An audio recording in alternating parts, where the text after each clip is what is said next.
بسم اللہ الرحمن الرحیم۔ اسلامک انفارمیشن چینل کے سب بہن بھائیوں کو السلام علیکم ورحمۃ اللہ وبرکاتہ۔ اسلامی تاریخ کی نامور خواتین کے حوالے سے ویڈیو نمبر 3 آج پیش کی جا رہی ہے۔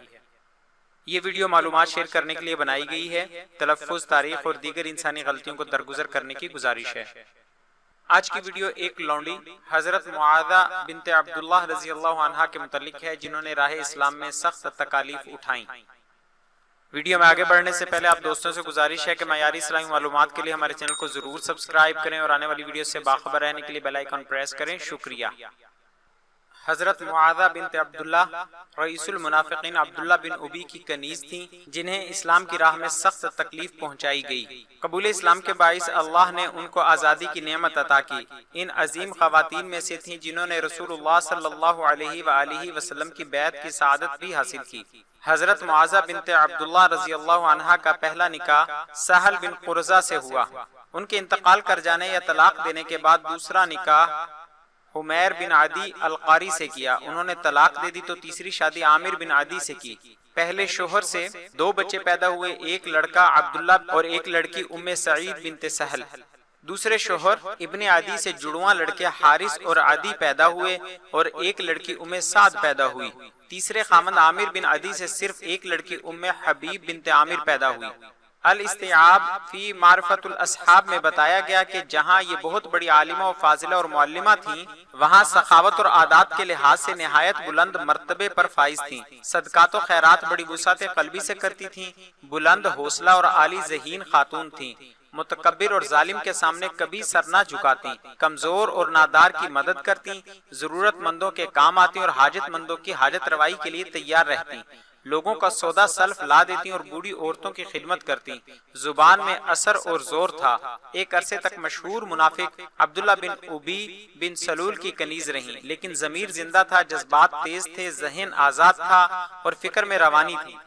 نہ خود کسی پر ظلم کرتی اور نہ کسی پر ظلم ہوتا دیکھ کر برداشت کر سکتی۔ اسلام کی بہت بڑی خادمہ تھیں اور حالات کی رفتار کو خوب سمجھتی تھیں، محنت مزدوری سے جی نہ چراتی۔ اسلام کی آواز کانوں میں پہنچی تو مسلمان ہو گئیں۔ عبداللہ بن ابی ان کے اسلام کا شدید مخالف تھا، اس لیے انہیں سخت اذیتیں پہنچاتا تھا۔ اس کا مقصد یہ تھا کہ مسلمان اس کی تکلیفوں اور اذیتوں کو برداشت نہ کر سکیں گے اور زیادہ رقم دے کر اسے چھڑا لیں گے۔ مگر معاذہ بنت عبداللہ رضی اللہ عنہا کے دل میں اسلام کی محبت اس درجہ راسخ ہو چکی تھی اور حب رسول ان کے اندر اس قدر گھر کر چکی تھی کہ انہیں کسی تکلیف کی کوئی پرواہ نہ ہوتی اور وہ برابر اپنے اسلام کا اعلان کرتی اور احکام شریعت پر پابندی سے عمل پیرا رہتی۔ ایک مرتبہ عبداللہ بن ابی کی طرف سے تکلیفوں میں اضافہ ہوا تو اس بلند مرتبت خاتون نے اس سے کہا، میں اگرچہ غلام اور کنیزوں کے گروہ سے تعلق رکھتی ہوں، لیکن میرا ضمیر آزاد ہے اور میرے فکر و عمل کی دنیا وسیع ہے۔ میں بتا دینا چاہتی ہوں کہ میں اسلام کی نعمت سے مالا مال ہو چکی ہوں، اسلام کے خلاف تمہاری کوئی بات ماننے کو تیار نہیں، بس صدقے دل محمد صلی اللہ علیہ وآلہ وسلم پر ایمان لا چکی ہوں۔ اب کوئی تکلیف اور کوئی حرص مجھے رسول اللہ صلی اللہ علیہ وآلہ وسلم کے دامن سے الگ نہیں کر سکتی۔ مجھے یقین ہے کہ دین و دنیا کی کامیابی کا ضامن صرف اسلام ہے اور رسول اللہ صلی اللہ علیہ وآلہ وسلم سے قلبی وابستگی تمام بیماریوں کا واحد علاج ہے۔ میں نے اسلام قبول کر کے اور آن حضرت کی بیعت کا شرف حاصل کر کے پوری صورتحال کا جائزہ لے لیا ہے۔ اسلام میں غلام اور آزاد کی کوئی تمیز نہیں، وہاں چھوٹے اور بڑے میں کوئی فرق نہیں، آقا اور مالک کو کوئی فوقیت حاصل نہیں، امیر اور غریب میں کوئی امتیاز نہیں۔ میں اسلام کے معاملے میں تمہیں کوئی اہمیت دینے کو تیار نہیں، جاؤ جو جی چاہے کر لو۔ اب میں کسی صورت میں اسلام ترک نہیں کر سکتی۔ وہ حضرت معاذہ کو کنیز کی حیثیت سے بدکاری پر مجبور کرتا تھا۔ اس پر سورہ نور کی آیات نازل ہوئیں۔ اس کے بعد ان کو آزادی حاصل ہو گئی اور انہوں نے اسلام کی تبلیغ و اشاعت کے لیے اپنے آپ کو وقف کر دیا۔